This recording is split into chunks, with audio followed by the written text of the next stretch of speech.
Deuteronômio 1, verso 19 a 33. Eu vou fazer a leitura deste texto, e ao longo da leitura, é claro, eu não quero teatralizar o texto bíblico, mas pretendo dar ao longo da leitura a ênfase que o próprio autor original intentou. Então, ao longo da leitura, que você não estranhe ou se assuste a partes do texto que o próprio Moisés escreveu para que fossem mais enfáticas. Ao longo da leitura eu vou tentar, na medida do possível, colocar as ênfases conforme o texto foi escrito. Tá bom? Deuteronômio 1, versos 19 a 33. Farei a leitura. Acompanhe, por favor, em sua Bíblia ou acesse-a no seu celular. Assim nos diz o escritor sagrado Moisés. Então, partimos de Horebe e caminhamos por todo aquele grande e terrível deserto que vistes, pelo caminho da região montanhosa dos amorreus, como o Senhor nosso Deus nos ordenara, e chegamos a Cádiz Barneia. Então eu vos disse: tendes chegado à região montanhosa dos amorreus, que o Senhor nosso Deus nos dá. Eis que o Senhor teu Deus te colocou essa terra diante de ti, sobe, possuía, como te falou o Senhor Deus de teus pais, não temas e não te assustes. Então todos vós chegastes a mim e dissestes: mandemos homens adiante de nós, para que nos espiem a terra e nos digam, por que caminho devemos subir e a que cidades devemos ir. Isso me pareceu bem, de maneira que tomei dentre vós 12 homens, de cada tribo um homem. E foram-se, e subiram a região montanhosa, e espiando a terra, vieram até o vale de Escol. E tomando o fruto da terra nas mãos, e nolo trouxeram, e nos informaram, dizendo: é terra boa que nos dá o Senhor nosso Deus.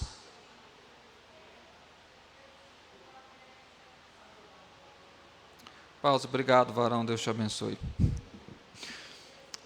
Porém, vós não quisestes subir, mas fostes rebeldes à ordem do Senhor vosso Deus. Murmurastes nas vossas tendas e dissestes: tem o Senhor contra nós ódio, por isso nos tirou da terra do Egito para nos entregar nas mãos dos amorreus e destruir-nos. Para onde subiremos? Nossos irmãos fizeram com que se derretesse o nosso coração, dizendo: maior e mais alto do que nós este povo, as cidades são grandes e fortificadas até os céus. Também vimos ali os filhos dos Anaquins. Então vos disse: não vos espanteis, nem os temais, o Senhor vosso Deus, que vai adiante de vós, Ele pelejará por vós, segundo tudo o que fez conosco, diante dos vossos olhos, no Egito, como também no deserto, onde vistes que o Senhor vosso Deus, nele vos levou, como homem leva seu filho por todo o caminho pelo qual andastes, até chegardes a este lugar. Mas nem por isso crestes no Senhor vosso Deus, que foi adiante de vós, por todo o caminho, para vos procurar o lugar onde deveríeis acampar, de noite no fogo, para vos mostrar o caminho por onde havíeis de andar, e de dia na nuvem. Vamos orar ao nosso Deus, pedindo graça e iluminação da palavra dele para os nossos corações que aqui estamos. Ó Deus bendito, como muitas vezes somos tímidos, homens de pequena fé, tardios para crer, prontos para duvidar. E deixamos, ó Deus, de desfrutar e de nos alegrarmos com as tuas bênçãos, porque os nossos corações temerosos, ansiosos e fracos olham para as dificuldades e deixam de olhar para ti como aquele Deus que sustenta, que nos guarda, que nos guia e que nos ama. Que esse texto, ó Deus, escrito por Moisés para Israel na entrada da terra prometida, tenha em nossos corações nesta noite o mesmo efeito, cumpra o propósito para o qual também Moisés pregou e falou aos filhos de Israel naquela ocasião. Que essa história narrada, recontada, repetida, relembrada, possa, Deus, nessa noite nos ensinar um pouco mais a respeito de Ti, para que, conhecendo a Ti, as nossas vidas sejam encaminhadas, conduzidas alicerçadas e mantidas na fé que temos no Senhor. Que esse conhecimento que vem de Ti possa nutrir o nosso coração diante das fraquezas. Possa, Deus, renovar o nosso ânimo quando nos sentimos desanimados. Que Ele possa, esse texto, apontar a direção quando nos vemos confusos. Que o Teu Espírito fale aos nossos corações, ó Pai, nessa noite, através de nós e muitas vezes apesar de nós. É a nossa oração em nome de Jesus. Amém. Amém.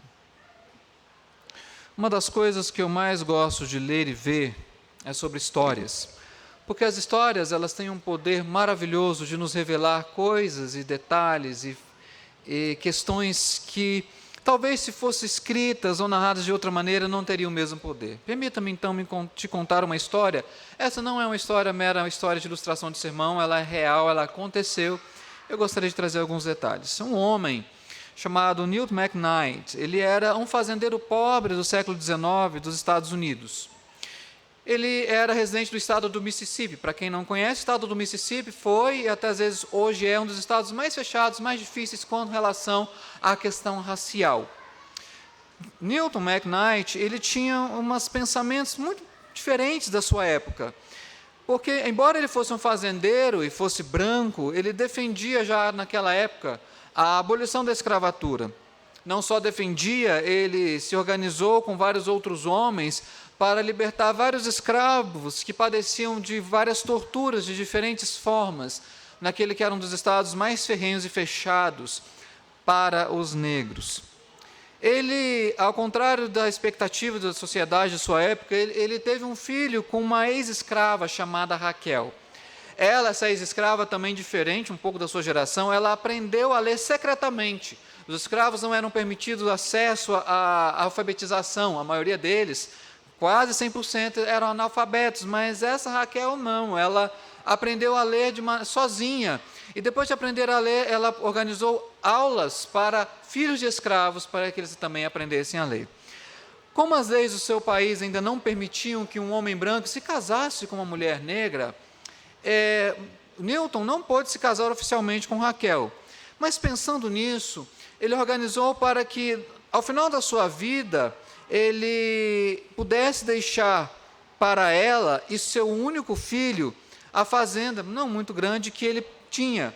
E ele fez isso pensando que, como as leis do país não eram favoráveis naquele momento a sua esposa, a seu filho, ele como pai, ele como marido, ele resolveu providenciar o que era necessário para que a sua esposa e seu filho não ficassem desamparados, caso ele viesse a faltar. A história de Newton McKnight, que foi relembrada várias vezes, de várias formas depois, nos mostra um pouco o caráter dele. Era um homem que não se dobrava diante das convenções sociais da época. Quando ele acreditava em algo, ele defendia e mantinha isso até o final. E mais do que isso, ele via a causa daqueles que ninguém via. No caso da região do Mississippi, onde ele morava, a causa da população negra. A história dele, na verdade, revela por trás um pouco do seu caráter. E por isso essa história ela é reavivada, ela é recontada até os dias de hoje. Esse é o poder da história. Ela tem a capacidade de nos mostrar o caráter de alguém. O que é mais interessante, a Bíblia é recheada delas. Histórias agradáveis, bonitas, como a história de Ruth e Boaz, uma moabita que se casa com um israelita e passa a fazer parte da própria genealogia do rei Davi, consequentemente do rei Jesus. Nós temos histórias trágicas, como a história de Simeão e Levi, que resolveram dizimar os homens de uma cidade porque a irmã deles, Diná, tinha sido de alguma maneira violentada por um homem daquela cidade. Histórias de dificuldades, histórias de vitórias, histórias de derrotas, temos todo tipo de história na Bíblia. Mas as histórias da Bíblia, histórias bíblicas, elas não são histórias contadas apenas com lições morais. Faça isso, deixe de fazer aquilo. Com a história de Moisés e Josué, você aprende a ser obediente. Com a história de Sansão, você aprende a não ser desobediente. As histórias bíblicas, elas vão além. Elas também são contadas para mostrar para nós a história da ação e do caráter de Deus ao longo do tempo. É uma história que, embora tenha diversos personagens com a moralidade que nós aprovamos e outros cuja moralidade nós temos várias dúvidas, a história bíblica, ela sempre tem um personagem principal, e é Deus. Não é Davi, não é Moisés, não é Sansão, não é Elias. Esses são personagens que ao longo do enredo fazem parte dessa grande trama para nos mostrar o que na verdade os servos de Deus vivem experimentando a graça e a bondade de Deus ao longo do tempo. Mas a história bíblica ela é contada para que eu e você conheçamos um pouco mais sobre o caráter e sobre os atributos de Deus. Ao olhar as histórias bíblicas, o personagem principal que tem que saltar aos nossos olhos é Deus. Todos os outros personagens, por mais importantes que sejam, são personagens coadjuvantes. O personagem principal, o protagonista da história, é sempre o nosso Senhor. E é por isso que Moisés faz questão, nessa primeira parte do livro de Deuteronômio, do capítulo 1 até quase o final do capítulo 3, de recontar a história. Recontar a história do êxodo, recontar a história da peregrinação, para de alguma maneira trazer para esse Israel que estava na porta da terra prometida, a lembrança, a memória e a convicção real de quem era o seu Deus. O tempo passou, a geração que agora para a qual Moisés fala é outra, como Marco Aurélio enfatizou na liturgia.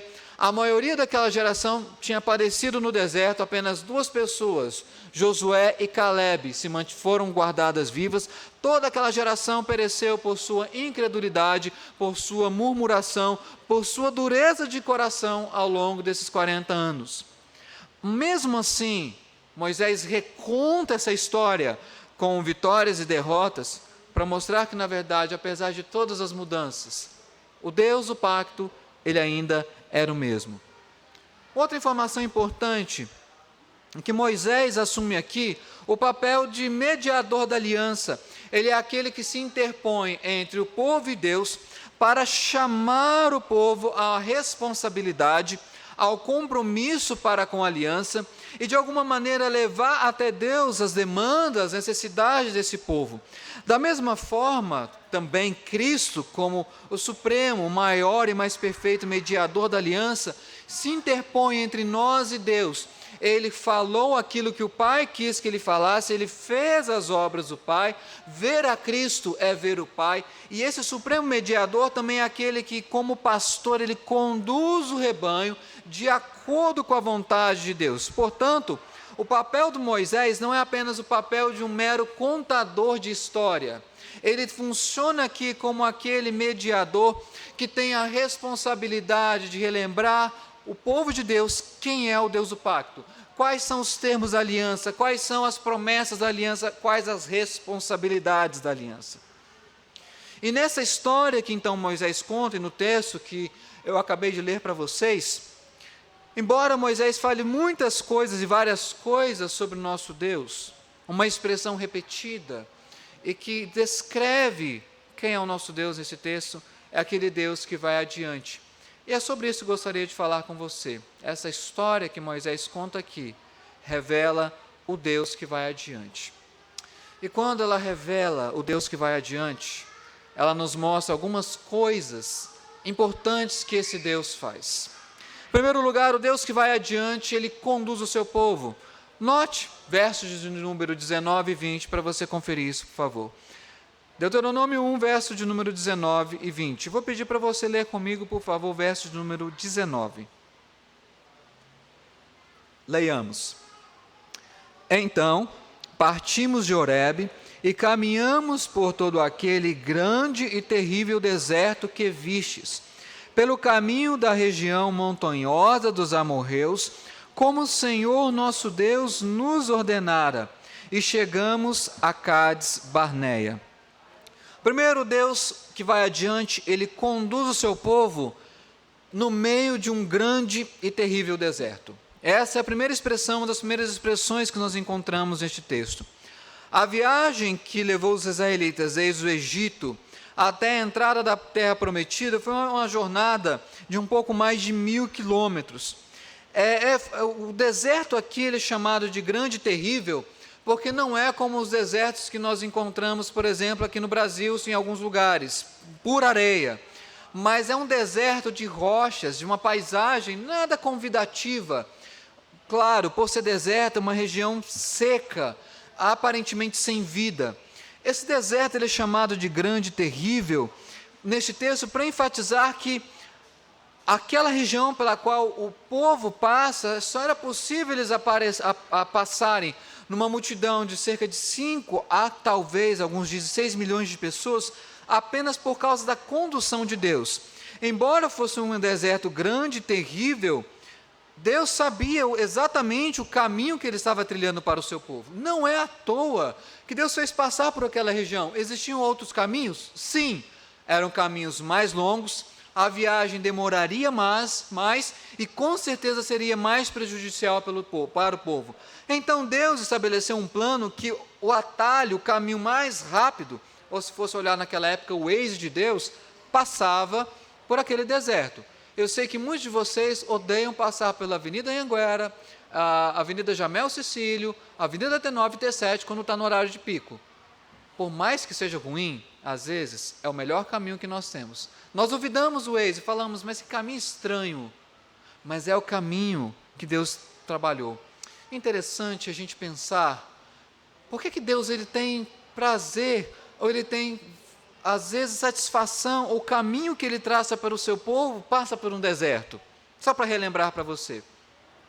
O deserto tem na Escritura duas funções. É um lugar de tentação, de pecado, de queda, mas o mesmo deserto é um lugar de providência, de bondade e de vitória. Deus conduziu o seu povo 40 anos por meio do deserto. Mais para frente a gente lê na Escritura que Deus sustentou um dos seus profetas, Elias, com um anjo no meio de um deserto.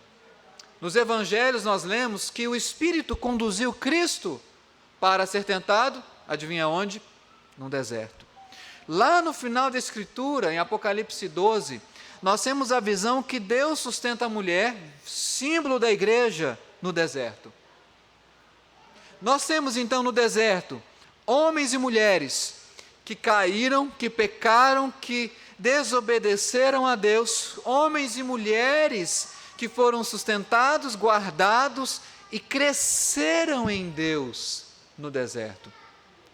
Sabe o que a gente aprende com isso? O problema não é o lugar, o problema é o nosso coração. O Paul Tripp, pregador bem famoso, autor de vários livros, inclusive sobre criação de filhos, ele diz algo interessante sobre isso. Ele fala alguma coisa que para mim explica bem a pandemia. Olha o que o Paul Tripp diz. O problema é meu coração. As pessoas, locais, situações não me fazem pecar. Elas são apenas o instrumento que revela o pecado do meu coração. Deixa eu dizer uma coisa para você, você pode achar que não. E eu te dou a oportunidade de discordar. O problema não é a pandemia. Deus tinha reservado a pandemia para nós, para algum propósito que às vezes talvez está escondido nele. O problema é o nosso coração. Se nós nos esfriamos durante a pandemia, não é porque os cultos passaram a ser online, porque fomos privados da comunhão presencial da igreja. Se as famílias, elas se desestruturaram e aqueles problemas que ficavam na superfície vieram à tona, ficavam escondidos, vieram à tona, não é porque a pandemia fez todo mundo ficar em casa ou mais em casa e as coisas se tornaram mais difíceis. Sabe o que nós temos que reconhecer? O problema da pandemia é o problema do nosso coração. Não é a situação da pandemia que nos faz pecar, é a tentação do nosso coração. O deserto poderia ser, para o povo de Deus, um local de aprendizado, de comunhão, de desfrutar daquela providência de Deus que eles não viram durante mais de 400 anos. O problema é o coração do povo que simplesmente não entendeu o propósito de Deus. E ao invés de ver naquele local como uma oportunidade de crescimento, eles viram pelo lado contrário, como se Deus de alguma maneira quisesse eliminar o povo, e nós vamos falar isso daqui a pouco. Mas o Deus que conduz o seu povo, aquele que vai adiante e conduz o seu povo, ele conduz por meio de um deserto, mas sempre ele conduz por meio de uma direção segura. Quando Moisés nos diz que Deus conduziu pelo caminho da região montanhosa dos amorreus, e eles saíram de Horebe até Cádiz Barneia, Moisés está querendo traçar um mapa para o povo, está dizendo, olha, vocês passaram pelo melhor caminho que era possível à época, para vocês serem conduzidos até a terra prometida. Apesar de nós não sabermos alguns locais por onde nós passaríamos, Deus, ele sabia, ele ordenou cada lugar em que nós deveríamos acampar, deveríamos levantar acampamentos e seguir adiante. Deus ditava o ritmo. De acordo com que a nuvem se levantava e saía, o povo andava. A nuvem parava, estacionava, o povo parava. Dias ou meses. Mas de alguma maneira o que nós vemos no texto é que Deus, aquele que ia diante do povo, sabia exatamente os locais por onde ele estava conduzindo a sua nação. A direção era segura, era certeira. Deus, ele não falha na maneira como ele conduz as nossas vidas. Nós é que falhamos por não percebermos onde ele quer chegar com a gente. Os aprendizados, a comunhão, o fato de que ele quer que nós cresçamos em meio a todas essas situações. Às vezes o problema não está no caminho que Deus nos conduz, o problema está no nosso coração temeroso, vacilante, e que de alguma maneira a gente desejaria, e a gente quer, intimamente ou não, que Deus ele revele tudo para nós, que ele descortine para nós todos os seus planos e propósitos. Mas sabe de uma coisa? Deus não precisa fazer isso.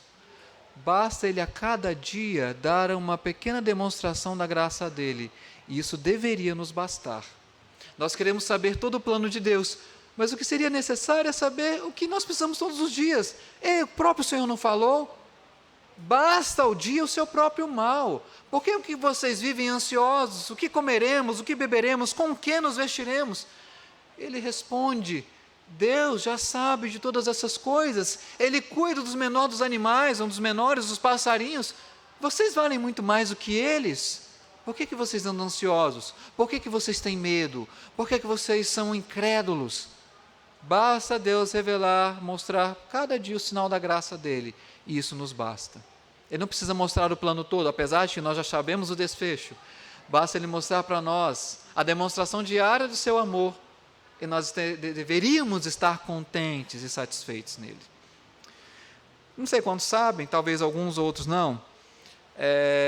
Uma das minhas formações, mas eu nunca exerci, eu sou técnico agrícola. Confesso, péssimo técnico agrícola, uma vergonha para a classe. Nunca exerci, depois que eu formei no ensino médio, nunca atuei na área. Mas, enfim, eu sei que Deus não queria que eu exercesse. Deus, na verdade, queria que eu aprendesse outras coisas nesse período. Durante os 3 anos desse curso de técnico agrícola, um dos professores que mais marcou a minha formação e de outros alunos era o professor de animais de grande porte, de gado. E ele tinha um hábito que era simplesmente mudar a nossa agenda e a nossa rotina sem perguntar e levar a gente para tarefas inusitadas e locais desconhecidos. Num desses dias, ele falou, nós vamos para uma pastagem que vocês não conhecem. E a gente, de jeito nenhum que a gente queria ficar lá no curral, perto do gado, vacinando, fazendo outras coisas, né? Era mais confortável, mais cômodo. Mas ele não gostava disso, ele queria tirar a gente da comodidade. Pegou aquela turma, éramos mais ou menos 4, 5 alunos, ele não gostava de fazer isso com as moças, ele sempre tinha um cuidado maior com as mulheres. Mas pegou esses homens que tinham o dia inteiro à frente, nos levou para uma pastagem que a gente não conhecia. Olha que a gente já estava na escola há cerca de 1 ano e meio, mas como o colégio era muito grande, a área muito vasta, tinha locais que não conhecíamos, e era essa pastagem.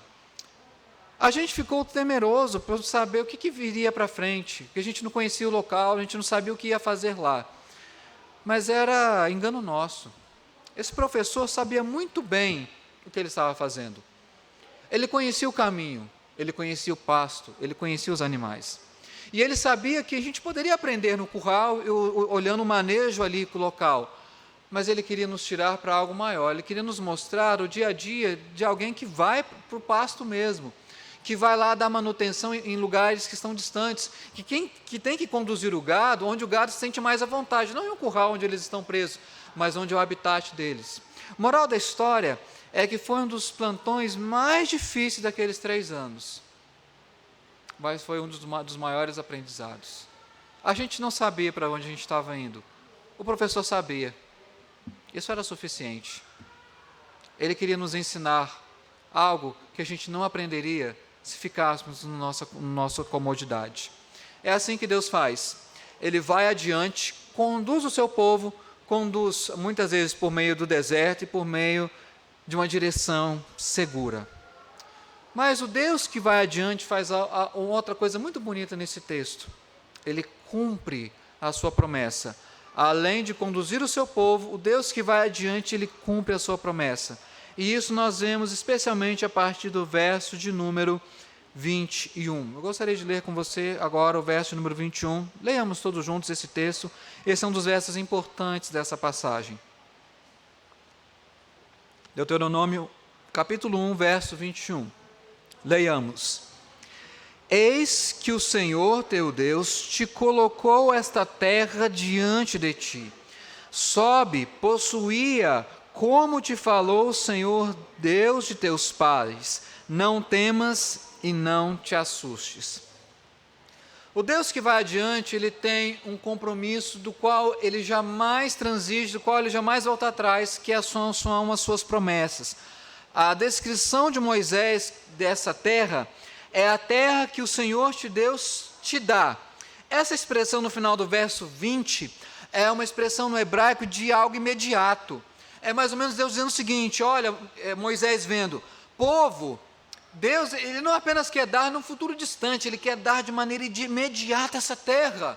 Vamos agora e vamos possuir esses 2 verbos, subir e possuir, são 2 verbos rápidos também. A exortação de Moisés é para que o povo não temesse, não perdesse um dia sequer dessa promessa que Deus tinha feito aos patriarcas e agora está cumprindo.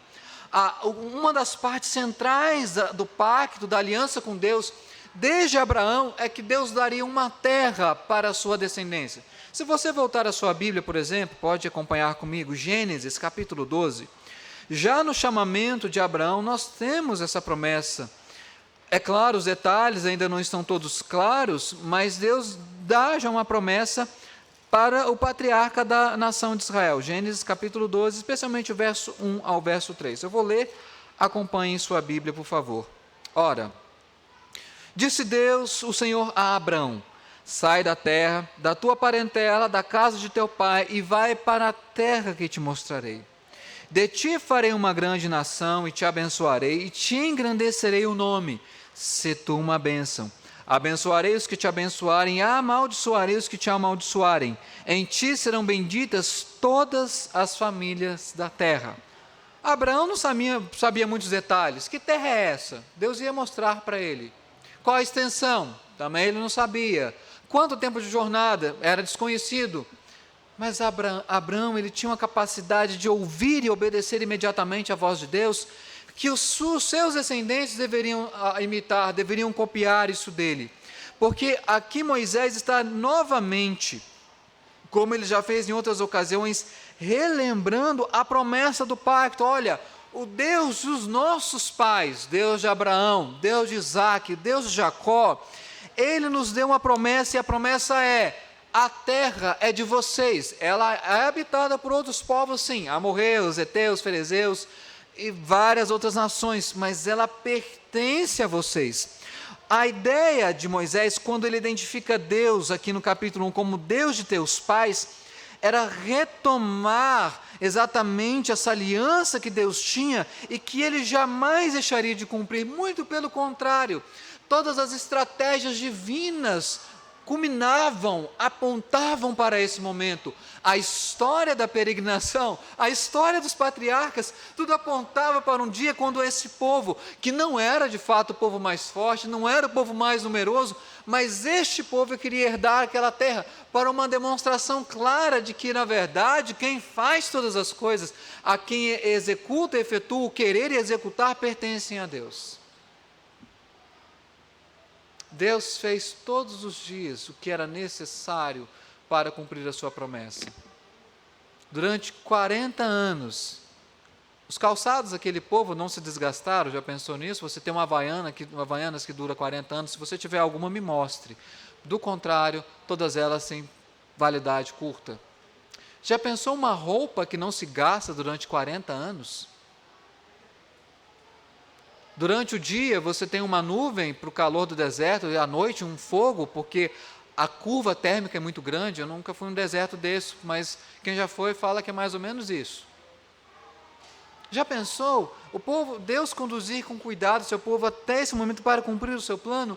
Porque Ele cumpre a sua promessa e jamais alguma de suas palavras falhou. Ele tem prazer em cumprir o seu pacto. É nós que às vezes não temos prazer em aguardar e confiar nessa promessa. Para mim, um dos contos mais legais, mais irônicos, mais satíricos de Machado de Assis é o conto sobre uma órfã. Não me lembro o nome. Eu queria achar meu livro de contos fluminenses, mas a minha biblioteca está parte no escaninho, parte no escritório, enfim. Eu vou contar de memória o conto. Quem quiser depois, eu posso passar a referência e você vai rolar de rir nesse conto. O conto é sobre uma órfã que foi deixada aos cuidados de seus tios. Ela cresceu com ele sem muita perspectiva promissora na sua vida. Como uma órfã sem pai, sem mãe e sem irmãos, ela não tinha quem a defendesse de fato e cuidasse dela de forma jurídica. No meio do conto, ela se interessa por um primo dela. É típica coisa de novela. Só que o primo dela, ele era um pouco mais abastado, rapaz bonito, e que tinha outros pretendentes. Ele não deu a mínima para essa prima dele. Na época era muito comum primos se casarem, até algumas décadas atrás no Brasil. Ele não deu a mínima. Veja bem, o que ele pensou? Ela é órfã, não tem dote, qual a perspectiva dela? Nenhuma. E o conto deixa muito claro que ele não quis, mesmo sabendo dos interesses dela, ele não quis casar com essa moça. Só que, inesperadamente, um dia, chega na casa dos seus tios um homem. Ele era conhecido da família, mas desde o nascimento dela, eles nunca tinham se encontrado de novo. E esse homem chega e pede para que os tios a chamassem. E ele conta uma história: olha, seu pai, que eu conheci, era meu amigo, pouco antes de morrer, ele me fez fazer um juramento. O juramento era que quando você tivesse uma certa idade, eu tivesse a idade de casar, eu deveria te procurar e entregar para você uma quantia. E durante esses quase 20 anos eu guardei essa quantia e hoje eu estou aqui cumprindo a minha promessa. Moral da história: a órfã que não tinha perspectiva de ter dote, de repente, da noite para o dia, ela passou a ter um dote generoso. O primo abastado, bonitão, sei lá, que tinha a rede social bombando, que desprezou essa órfã, ele depois quis casar-se com ela. Que interessante, né? Mas ela não quis ele. O que mostra para nós essa história é quando alguém tem disposição, ele cumpre o juramento independente do tempo. Deus cumpre as promessas dele, independente do tempo. Nós é que temos dificuldade de guardar as suas promessas ao longo do tempo. Nós é que temos dificuldade, fraquejamos quando achamos que a promessa parece demorada ou difícil. Mas o nosso Deus é aquele que é especialista em cumprir os seus compromissos. E Moisés está sinalizando para o povo que Deus tinha uma promessa, que ele iria cumprir a promessa de dar essa terra àquela nação. Só que o povo, se você ler depois o relato, não vou ter como expor todos os versos desse texto, o povo mostrou sinais de fraqueza. Eles mandam espias, essa história já foi contada para nós no texto que nós lemos hoje mais cedo. 10 dos espias dão um relatório extremamente negativo, 2 deles, apenas 2, Josué e Caleb, falam e creem na promessa: vamos subir, vamos lá, a promessa é nossa, a terra é nossa, nós temos que realmente cumprir o plano de Deus. E o povo, ao contrário de receber com alegria, com satisfação essa promessa, eles fizeram exatamente o contrário. E a partir do verso 26, Moisés começa a falar para nós qual que foi a antítese, o antagonismo daqueles que viram, receberam a promessa, mas abriram mão dela. Primeiro pecado do povo, verso número 26, eles foram rebeldes. Ao invés de seguirem a ordem de Deus, que até agora tinha dado certo, passaram pelo deserto, foram preservados, chegaram na terra, constataram, a terra é boa, ela mana leite e mel, tem tudo de bom e de melhor lá. Eles se rebelaram, se voltaram contra a vontade de Deus. Mas não apenas isso, no verso 27, temos um segundo pecado aliado à rebeldia, a murmuração. E esse pecado da murmuração, a gente não dá a ele a devida importância, a devida gravidade. Nós achamos que a murmuração é apenas uma insatisfação temporária, algo passageiro, mas a Bíblia trata um pouco mais de severidade. A murmuração, na verdade, é o pecado de um coração ingrato, o pecado de um coração que, a despeito dos sinais, das evidências, não quer ver aquilo que Deus tem feito e que Ele fará. A murmuração, na verdade, aponta para um coração covarde, medroso, que ao invés de reconhecer o pecado, reconhecer a gravidade dessa fala contra Deus, começa a dar desculpas e jogar contra Deus, ou colocar sobre Deus a causa, colocar em Deus a culpa pelos nossos fracassos. Olha como Israel faz isso a partir do verso 27. Veja bem, primeira acusação contra Deus: tem o Senhor contra nós ódio. Vejam, Deus conduz o seu povo com cuidado, com amor, mas eles acham que Deus os odeia. Verso de número 27 ainda. Nos tirou da terra do Egito, nas mãos dos amorreus, e destruir-nos. Deus queria preservar a vida deles, dar a eles a vida. Eles achavam que, na verdade, o que Deus tinha para eles era a morte. Verso número 28. Para onde subiremos? Nossos irmãos fizeram com que se derretesse o nosso coração, dizendo: maior e mais alto do que nós é este povo, as cidades são grandes e fortificadas até os céus. Também vimos ali os filhos de Anak. Enquanto Deus queria mostrar a sua força, livrando o seu povo imediatamente, dando a terra prometida de pronto para eles, eles achavam que, na verdade, Deus queria dar para eles a derrota, a vergonha, o desprezo. Eles colocam em Deus a culpa e não veem que o problema é o seu coração. Eles abrem mão da promessa para ficarem no medo, na ansiedade, no temor pecaminoso que eles alimentaram naquele momento. E mesmo assim, Deus conduzindo o seu povo, Deus cumprindo a promessa, o povo ainda se rebela, murmura, duvida e coloca a culpa em Deus. Mas o coração deste texto, a parte principal, ainda não chegou. Apesar de tudo isso, apesar do povo, o Deus que vai adiante ainda insiste em algo que é fundamental e é o principal dessa passagem. O Deus que vai adiante, além de conduzir, além de cumprir a promessa, Ele ainda ama o seu povo. E eu queria então ler com você, eu vou ler e você acompanhe, finalmente o verso 30 e o verso de número 31. O Senhor vosso Deus, que vai adiante de vós, Ele pelejará por vós, segundo tudo o que fez conosco, diante dos vossos olhos, no Egito, como também no deserto.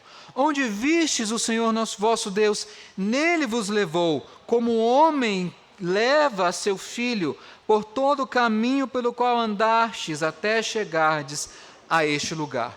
Embora a palavra amor ela não apareça mencionada de maneira literal neste texto, o que está por trás aqui é exatamente esse amor de Deus por essa nação. O amor demonstrado em atos, no cuidado paternal, insistente de Deus para com o seu povo rebelde e reclamador, povo murmurador. Embora a palavra amor não apareça, ela não precisa aparecer aqui se ela está demonstrado naquilo que Deus faz. E como Deus demonstra o amor dele por esse povo? Primeiro, Deus peleja a batalha desse povo. Verso 30, Ele pelejará por vós. Ou seja, a batalha, quem pensou nela, quem dá origem e quem vai pelejá-la não era o povo de Israel. Eles eram sim mais fracos que os amorreus, que os heteus e todos aqueles povos. Eles não tinham cultura de guerra. A guerra não era deles, a guerra era de Deus. A origem, o sucesso da guerra eram do Senhor, não era deles. É o Deus que de fato assume as nossas batalhas e vai adiante de nós pelejando por nós. Houve um caso desse alguns anos atrás no Brasil, quando uma mulher, indignada, irada, ofendeu com vários xingamentos e coisas sérias um funcionário de um aeroporto. Simplesmente pelo fato que ele não permitiu que ela despachasse a bagagem, porque ela chegou muito atrasada para pegar o voo, embora fosse o voo da lua de mel dela. Um advogado, comovido com aquela situação, tomou a causa, assumiu a causa daquele homem e processou aquela mulher. E ela teve que pagar uma indenização de R$30 mil. Aquele funcionário talvez não tivesse iniciativa e pensado em fazer isso. Alguém assumiu a causa dele, pelejou por ele. É assim que Deus faz. Ele assume a nossa causa e Ele justifica as nossas lutas. Não são lutas só nossas. Eu sei que você, ao longo dessa pandemia, talvez está tendo várias lutas, de todas as formas. Luta contra o seu próprio coração, sabendo das suas fraquezas. Luta dentro de casa, porque a gente sabe, embora a gente não vá potencializar e colocar o foco demasiado nos problemas domésticos, a gente sabe que eles são reais. Luta para se manter no trabalho, para migrar de trabalho, todo tipo de luta. Sabe por que a gente se desgasta, a gente cansa, a gente se fatiga e parece que a gente não sai do lugar às vezes? Porque achamos que a luta é nossa, enquanto Deus fala que a luta é dele. Nós achamos que somos bons demais e assumimos para nós essa responsabilidade, enquanto Deus fala, deixa ela comigo, eu vou pelejar por vocês. Mas Deus não mostra o amor dele apenas pelejando pelo povo. Deus mostra o amor dele ao tratar Israel e conduzir Israel como um filho. Isso está no verso 31. Como um homem leva seu filho por todo o caminho pelo qual andastes, até chegardes a este lugar. O amor de Deus é demonstrado, meus irmãos, quando Ele pega nas nossas mãos e nos conduz em momentos que nós achamos que não é possível. É isso que Deus faz. Ele conhece a nossa fraqueza. Às vezes, nos passamos por fortes, até tentamos ser fortes, mas Deus sabe exatamente quais são os nossos pontos fracos e aquilo que nós não conseguimos por conta própria. Ele sabe onde você é falho, onde você é deficiente, onde você é faltoso. O amor do nosso Deus é tão grande que Ele está apto, disposto e pronto a suprir essas nossas fraquezas para mostrar que o poder dele, como ele disse a Paulo, se aperfeiçoa na fraqueza. É como Deus dizendo assim, meus filhos, eu tenho prazer em suprir as fraquezas de vocês, exatamente para vocês enxergarem em mim como a fonte de todo poder, para vocês descansarem e acharem paz nas suas vidas. É isso que Deus faz como um pai. Deus conduz o seu povo como a um filho. Por fim, Deus, Ele mostra o seu amor quando Ele procura um lugar para os seus. Isso está no verso número 33. Que foi adiante de vós, por todo o caminho, para vos procurar o lugar onde deveríeis acampar. De noite, no fogo, para vos mostrar o caminho por onde havíeis de andar, e de dia, na nuvem. Deus mostra o amor para conosco quando Ele sabe exatamente onde eu e você devemos chegar. Não a quem, nem além, mas exatamente onde é a vontade dEle. Há alguns que gostariam de estar muito adiante, muito acima, muito mais à frente, seja em suas carreiras, em seus estudos, em várias coisas, e acham que estão tão aquém daquilo que é a vontade de Deus. Outros já se veem como se estivessem muito à frente, e Deus olha para eles e diz, que tolos, eles não entenderam ainda que eles estão exatamente onde eu quero. E aqui eu quero trazer uma palavra, já chegando ao final, para as nossas vidas particularmente, para a igreja.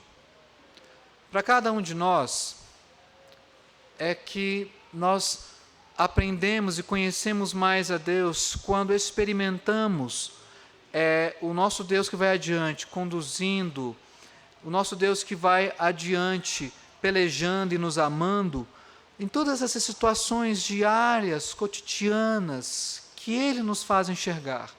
Às vezes nós esperamos coisas extraordinárias, miraculosas de Deus, sendo que nós podemos aprender tanto dele com aquilo que é ordinário, que é corriqueiro, com o qual nos acostumamos.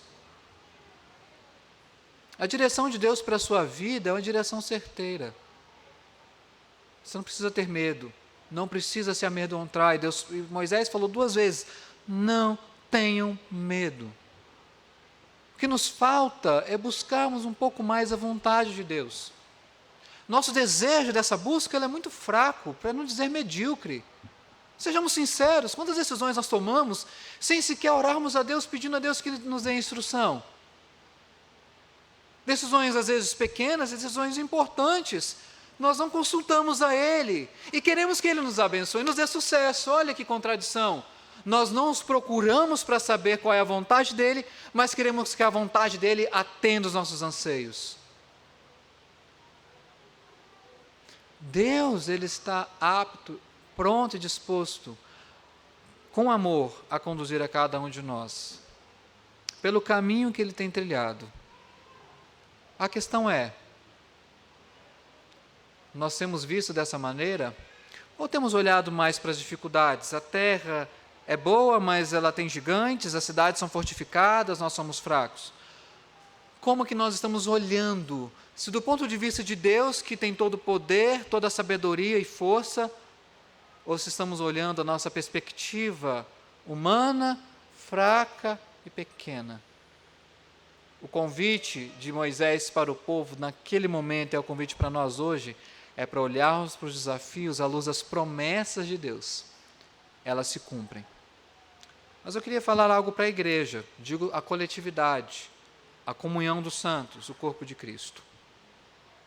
Qual é o lugar que Deus quer para a nossa igreja? Qual o caminho que Ele tem nos feito passar? A nossa igreja tem que fazer essa pergunta, essa tem que também ser a nossa oração. Olhando para trás a história dessa igreja, a gente vê a história de Deus na ação pelo povo dele, apesar de nós. Mas não é só lembrar o passado, mas é pensar, Senhor, o que o Senhor tem reservado para nós?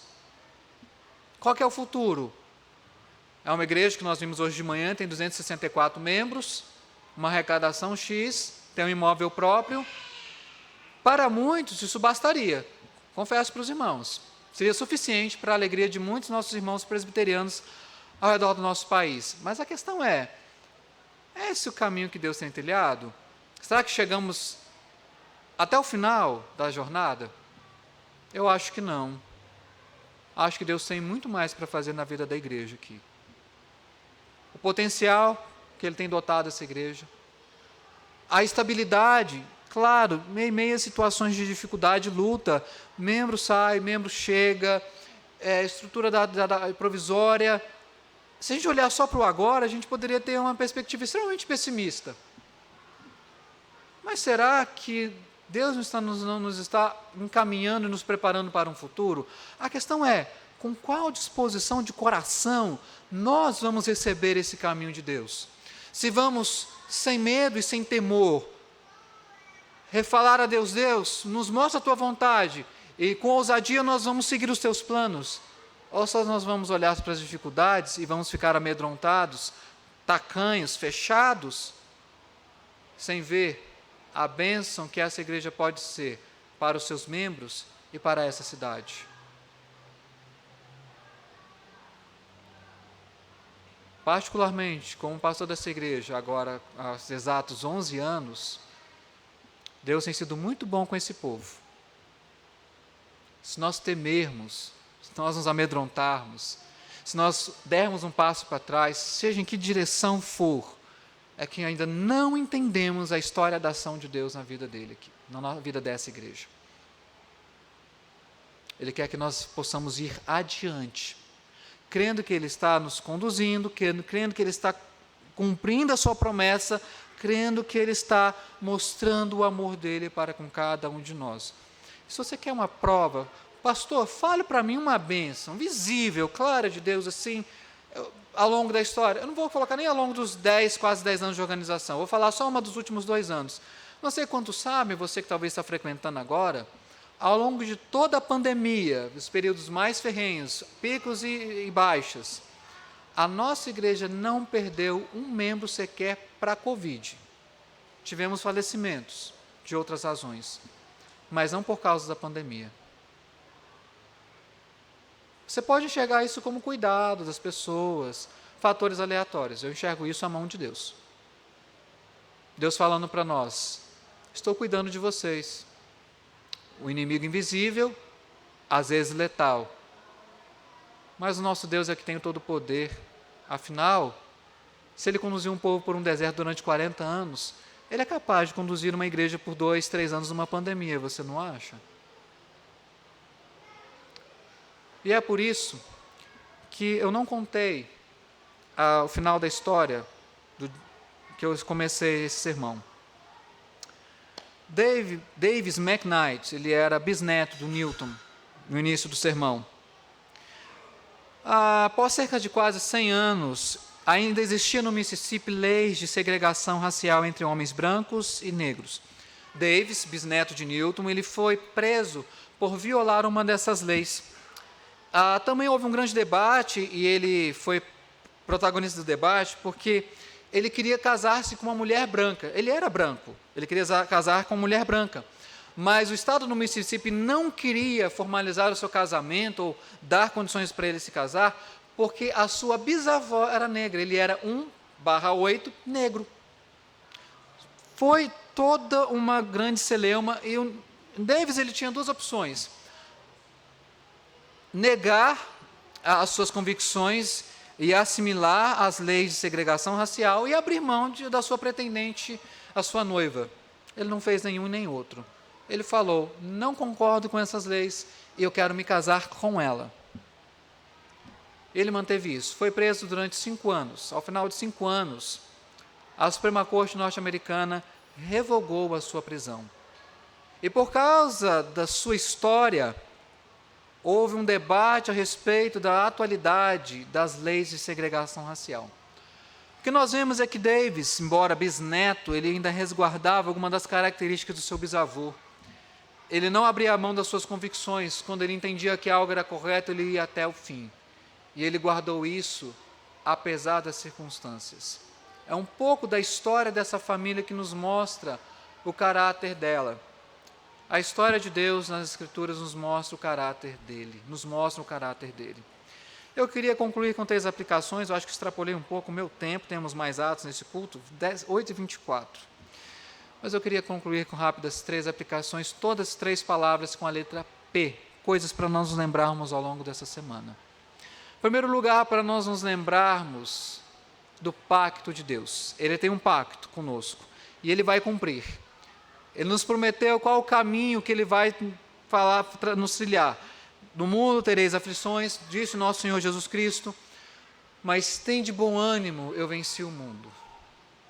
O pacto vai se cumprir, a promessa não vai falhar, independente do tempo que ela demore para ser cumprida. Segunda palavra, temos que nos lembrar da presença. O Deus que vai adiante é o Deus que está presente com o seu povo.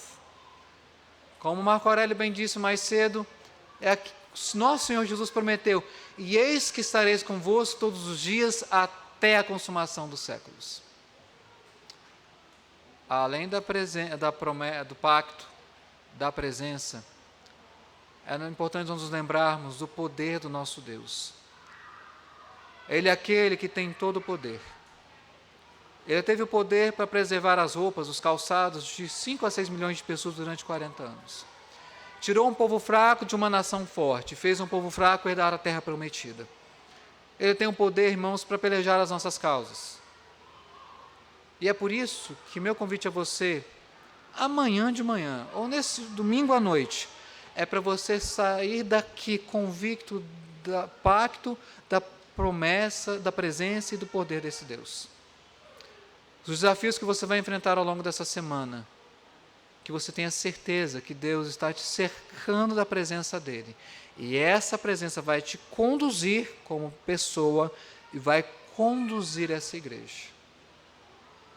É isso que nós aprendemos sobre a história de Deus nas Escrituras. Vamos orar? Deus bendito, obrigado, Senhor, pela Tua palavra. Que, ó Deus, nos instrui e nos enche o coração de esperança. Que encaremos, ó Deus, o futuro sem temor. A Ti pertence, mas o Senhor tem cuidado de nós. A Tua presença tem nos cercado. E isso nos dá tranquilidade e paz. Lembra-nos, ó Deus, que o Teu pacto, ele se cumpre fielmente, as Suas promessas jamais falham, e a Tua condução é segura. Que o nosso coração, ao invés de temer, de se rebelar e de murmurar, possa se entregar sem reservas à Tua vontade. Nós Te pedimos, ó Deus, que o Senhor possa revelar em cada etapa, cada passo, a vontade do Senhor para essa igreja, Igreja Presbiteriana Jardim Goiás. Muito até aqui o Senhor já nos tem dado, alcançamos, por meio de instrumentos, apesar de nós, muitas vezes. E queremos, ó Deus, encarar esse futuro com esperança, porque estamos com as nossas mãos seguras nas Tuas mãos. Sabemos que o Teu Filho, nosso Senhor, é o supremo pastor dessa igreja. E Ele, como bom pastor, nos conduz às águas tranquilas. Portanto, Deus, dá-nos o repouso, descansar o nosso coração nessas águas. Abençoe, Deus, aqueles que estão desanimados, que sejam revigorados. Abençoe aqueles que estão em dúvida, para que tenham certeza de suas decisões, para que possam repousar as suas vidas nas Tuas mãos. Abençoe os rumos das nossas vidas, os rumos dessa igreja. Estão nas Tuas mãos e queremos nos lançar a esse futuro com um coração grato e cheio de esperança. É a nossa oração, Pai, em nome de Jesus. Amém.